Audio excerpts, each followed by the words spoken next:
Bon, on est le 21 mars. Flora est partie ce matin. Et ça y est, j'ai enfin la plaque d'immatriculation. Alors ça a mis du temps et il a fallu plusieurs rendez-vous, attendre. Enfin, c'est compliqué l'administration ici. Et puis alors, ils m'ont pas demandé mon avis. Ils ont mis un entourage, peut-être pour me faire plaisir, un entourage multicolore là, que je trouve personnellement de très mauvais goût. Donc je pense que je vais démonter l'entourage, je vais le peindre en noir mat. Mais bon, le principal c'est que la plaque d'immatriculation soit là. Voilà, c'est fait. Bon voilà, on est le 22 mars et on est toujours au café de la maternité. Notre point de rendez-vous habituel. Avec toujours un beau ciel bleu, magnifique. Et puis cette fois-ci on a la Yamaha, d'ailleurs elle est regardée de près. On prend le petit café, Yamaha, PG1. J'en reparlerai plus en détail. Voilà ma PG1.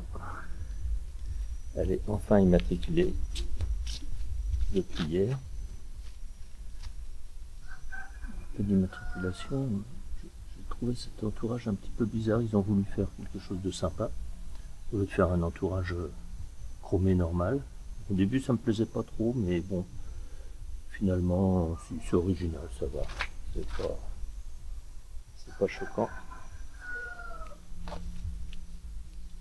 Alors j'ai fait installer ça, le porte-bagages central. Ça permet surtout d'approcher des paquets. C'est souvent comme ça qu'on a, quand on va faire des courses, on a des grosses poches en plastique, on peut emporter les courses comme ça. Et j'avais commandé sur Shopee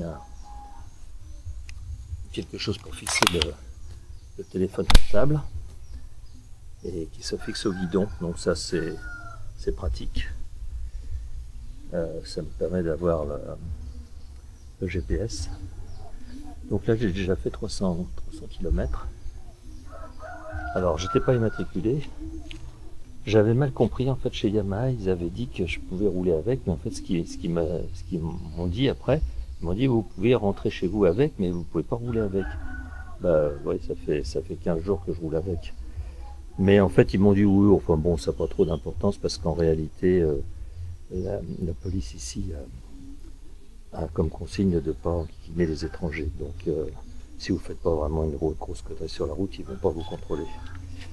Donc voilà, j'ai roulé pendant 15 jours comme ça, sans plaque.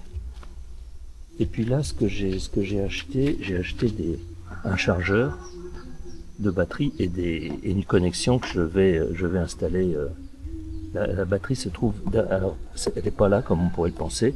Ça cache simplement le réservoir d'essence. Ça donne simplement accès au réservoir d'essence des deux côtés. Et ça, il faut trois vis pour le défaire. 2 vis là et puis une à l'arrière là, et ça permet d'accéder à la batterie. Donc je vais démonter ce cache latéral droit. Voilà le cache déposé avec ces 3 vis, donc on peut accéder à la batterie. Alors là j'ai donc un câble qui va me permettre de recharger la batterie sans avoir besoin à chaque fois de dévisser ces 3 vis pardon. Grâce à cette prise. Alors en fait là il y a un petit cache. Je vais pas y arriver d'une main.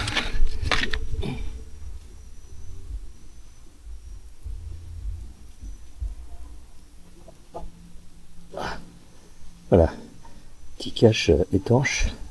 Quand on roule, ça va se trouver là, ça va dépasser. Et le chargeur de batterie que j'ai acheté, il n'a pas les câbles. Donc j'ai acheté le câble séparément. Et le câble, donc disons si celui-là est le mâle, l'autre c'est le femelle, il faudra que je le soude au chargeur de batterie. Je le raccorde au chargeur de batterie. Alors le deuxième petit problème, c'est qu'en fait, ici, ça tient par des petites vis. Et ça c'est un petit peu grand. C'est un petit peu trop grand. Donc pour que ça tienne bien, il faut mettre une rondelle. Mais j'ai trouvé une rondelle, mais il a fallu que je la lime pour qu'elle puisse passer ici parce que là il y a la batterie qui gêne. Donc j'ai deux rondelles que j'ai limées de façon à ce qu'elles conviennent, et je vais pouvoir fixer ça proprement et correctement sur cette toute petite vis d'origine.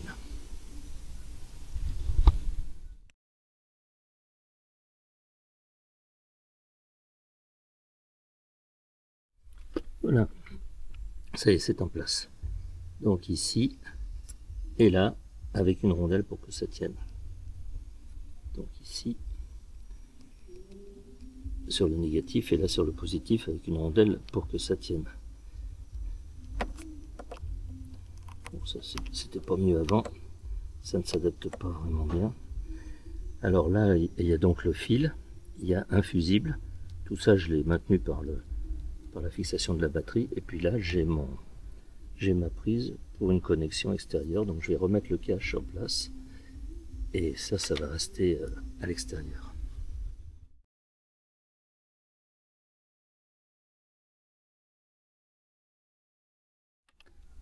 Alors voilà le chargeur que j'ai acheté, ça s'appelle un chargeur intelligent. En France j'ai un Optimètre, et là ça coûte 5 fois ou 10 fois moins cher que l'Optimètre. J'espère que c'est de bonne qualité, je pense que ça a l'air d'être tout à fait correct. Alors c'est pas AliExpress, c'est Shopee, ici. Donc il était vendu, mais avec ces prises là, pour charger une batterie de voiture par exemple, c'est très bien. Donc j'ai acheté une connexion pour pouvoir le brancher directement, pour pouvoir charger la moto avec le fil ici. Et si on veut, on peut remettre, avec la même connexion inversée, on peut remettre les pinces pour charger par exemple la batterie d'une voiture. Voilà. C'est pas très compliqué, donc j'ai acheté les fils séparément. Ça coûte quelques euros, et le chargeur coûte pas très cher non plus. Ça permettra d'entretenir la batterie quand je n'utiliserai pas la moto, de la charger de temps en temps et de la laisser charger un certain temps même. Bon bah, je suis arrivé au Café des Motards beaucoup trop tôt. Je suis arrivé à 8h, trop facile. J'avais prévu 9h30, j'arrive à 8h. Parce qu'en fait, j'avais regardé hier le GPS, il me disait qu'il y avait 2h30 de route. Mais ce que j'ai pas pensé, c'est qu'hier c'était samedi, aujourd'hui dimanche, en fait, il n'y avait qu'1h30 de route pratiquement. Et comme je suis parti une demi-heure avant, bah voilà, j'arrive avec beaucoup d'avance. Mais bon, c'est pas grave, il vaut mieux être en avance qu'en retard. Et puis il fait beau, il fait pas froid, je me suis équipé quand même parce que ce matin il faisait pas très chaud, mais là je commence à avoir chaud.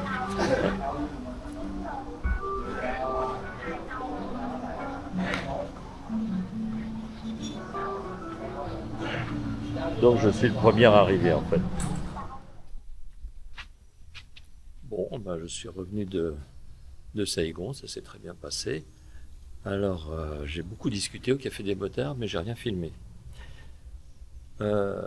J'ai fait 140 km aller-retour sur la nationale. Il n'y avait pas trop de monde et ça allait très très bien. C'est dimanche, donc c'est normal. Et donc c'était une bonne expérience. Alors mon GPS m'a beaucoup servi pour l'aller, et puis au retour il tombait en panne. Alors c'est quelque chose à savoir, c'est qu'on a fait une bêtise en fait. Avant de partir, Flora m'a dit, mais ton téléphone en fait il y a de la place pour 2 cartes SIM, donc je vais remettre ta carte SIM France, et comme ça quand tu arriveras en France, tu n'auras pas besoin de changer la carte, ça va fonctionner directement.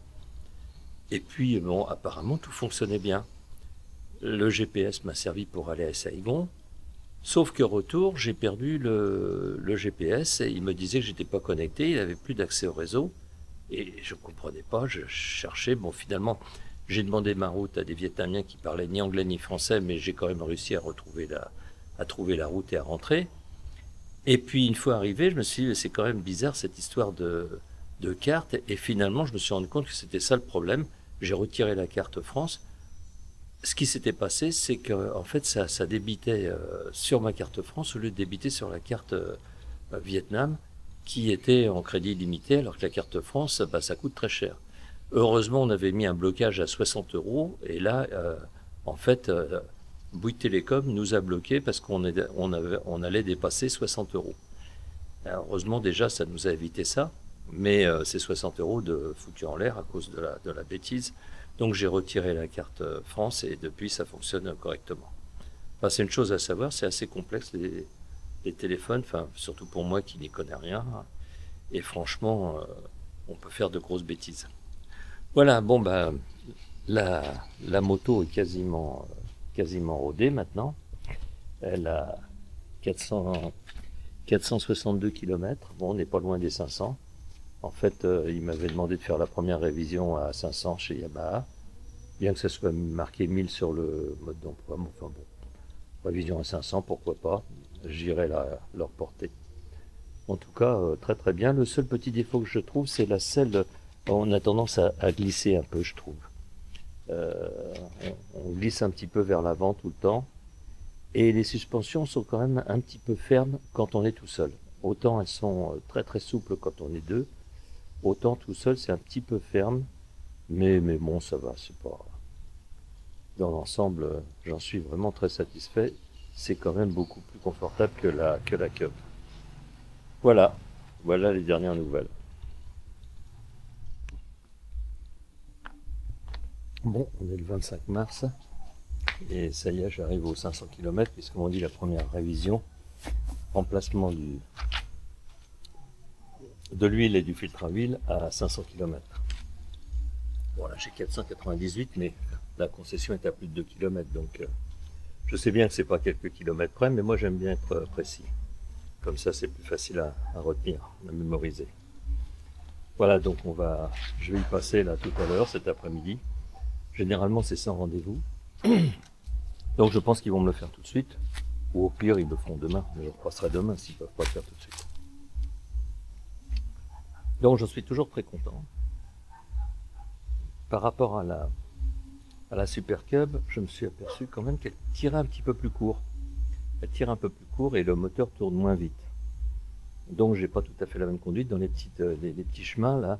Finalement je suis souvent en troisième alors que j'étais en seconde avec la Super Cub là où il y a des difficultés. Voilà. Et pour le reste, ça marche très très bien. Toujours très agréable à conduire. Dans les fêtes. Donc la révision des 500 km, ça m'a coûté 12 euros. Et puis j'avais demandé déjà à avoir une prise USB pour recharger le téléphone. Et il m'a fait regarder avec des grands yeux en disant bah non, on n'a pas ça. Chez Yamaha, ils avaient dit on n'a pas ça, ça n'existe pas. Sauf que là, quand je suis revenu pour la révision, entre-temps, ils avaient regardé un peu leur catalogue. Alors ça, ils n'ont pas donné ce catalogue, j'avais juste une feuille volante. Et sur le catalogue, il y a tous les accessoires. Et justement, il y a la prise USB. Ah, donc ils m'ont dit, bah oui, finalement, il y en a une, est-ce que vous voulez le commander? J'ai dit, oui, d'accord, pas de problème, je suis intéressé. Vous l'aurez quand? Ah bah ça, on ne sait pas quand. Ah bah, j'ai dit, attendez, moi je pars le 11 avril. Après, ça sera pour l'année prochaine. Et là, ils ont dit, ah bon, on va regarder si on l'a pas en stock. Et finalement, ils l'avaient en stock. C'est quand même incroyable, ils savaient même pas qu'ils l'avaient en stock. Donc la prise USB, elle est là. Il y a un petit capuchon pour protéger. Quand on met le contact, eh ben, il y a l'alimentation. Et c'est fixé, il y a un connecteur dans le phare. Donc là encore, 300 000, c'est-à-dire 12 euros. Avec installation comprise. Donc ils ont tout un tas d'accessoires, mais ils sont même pas au courant en fait. C'est quand même un petit peu étonnant. Alors j'ai fait une petite modif, mais je ne sais pas si on va la voir parce que ma caméra ne permet pas de filmer en gros plan. Bon, ici j'avais donc fait mettre une prise USB. Quand il y a le contact, on voit la lumière bleue qui prouve que la prise USB fonctionne. Et il y a un cache pour la rendre étanche. Mais ce cache, ils ne l'ont pas fait en caoutchouc, ils l'ont fait en plastique dur. Si bien qu'il ne tenait pas correctement. on pouvait le remettre, mais dès qu'on roulait, il s'ouvrait. Donc là, ce que j'ai fait, j'ai collé un morceau de, je ne sais pas si on le voit là, espérons qu'on le voit, j'ai collé une petite languette en plastique à la cyanolite, de façon à ce que ça force un petit peu. Elle doit faire 1 ou 2 mm, 1 ou 2 dixièmes de millimètre d'épaisseur. Et là, ça marche très bien, ça se part plus tout seul, il faut forcer un petit peu pour l'ouvrir. Et ça fonctionne parfaitement. Voilà. Voilà ce que c'est quand on est perfectionniste. Hein. Mais bon, moi ça m'énerve les trucs qui fonctionnent pas correctement. Voilà, bah aujourd'hui c'est le 27 mars. On arrive à fin mars, donc ça fait maintenant 2 mois et demi que je suis dans le Vietnam du Sud et à part l'escapade en Australie. Et finalement, je n'ai connu que du très beau temps. Il n'y a eu que 2 jours, alors je dirais pas que 2 pluies, pas 2 jours de pluie, parce qu'en fait ça a duré un quart d'heure, une demi-heure, c'est bien tombé, puis après le beau temps est revenu. Donc en 2 mois et demi, 2 jours de pluie qui ne dure pas, c'est vraiment la saison sèche, il n'y a pas de problème. Il n'y a pas de doute.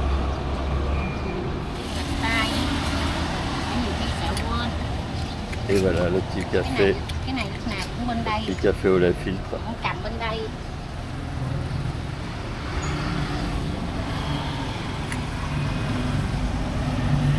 C'est bien rempli. Faut le temps que ça passe. Oh ça dure quelques minutes, tout au plus là.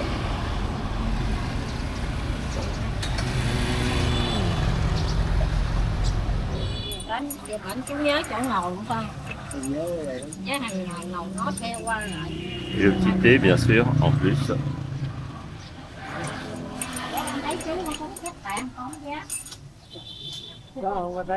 Thé chaud parce qu'on prend du café chaud. Si on prenait du café glacé, ça serait du thé glacé.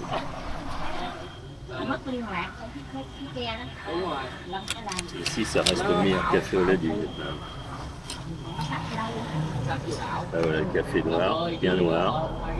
Café au lait, c'est le même prix, avec du lait concentré sucré. C'est le même prix, c'est ici, c'est-à-dire 10 000 dong. Je rappelle que 1 euro, c'est 27 000 dong. Voilà. Et j'ai bu du café, il y a beaucoup d'autres endroits, surtout à Saigon, bien plus cher, et qui n'était pas aussi bon que celui de Mito, là, sur le trottoir. Il y a les pompiers qui sont en train de s'entraîner là-bas, sur le Vincom Plaza. Avec leur lance. J'arrose la fiche. Voilà. L'exercice des pompiers sur le Vincom Plaza ce matin. Bon, c'est bien, ça fait de l'occupation.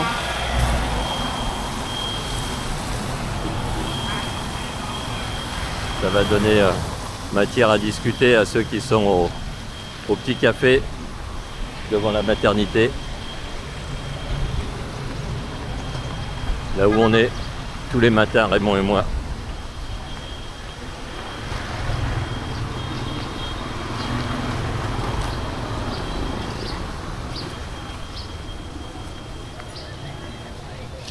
Alors, monsieur Raymond, ça va bien, monsieur Raymond? Que pensez-vous de l'exercice des pompiers? Ça fait parler? Ça fait parler au café?